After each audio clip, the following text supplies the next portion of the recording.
Je voyais apparaître régulièrement ce nom de carton-pierre. C'est une technique qui a été perdue à peu près au début du XXe siècle. Un des intérêts de cette matière, c'était partir de matériaux pauvres et simples à trouver, en l'occurrence nos chutes de papier. Je le retranscris à la main par des centaines de petits dessins qui sont vraiment le fondement de notre métier d'architecte, une vision, un rêve. Je voulais travailler sur un vrai hommage au motif rail de Suzanne Lalique, avec un motif géométrique fort, mais qui est de la volumétrie et qui puisse choper la lumière naturelle et artificielle et habiller les murs d'une façon très surprenante.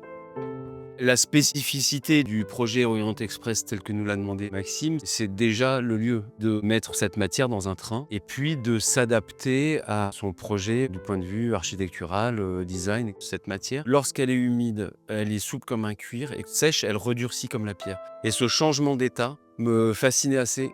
Tout est dans la transformation de la matière.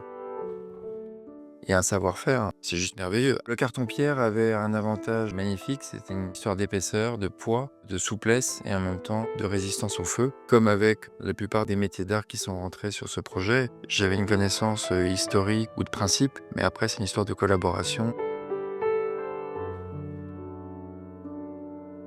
C'est l'Orient Express rendu contemporain, mais dans la même démarche que le train de l'époque, à savoir vraiment cette collaboration avec des artisans et des savoir-faire particuliers.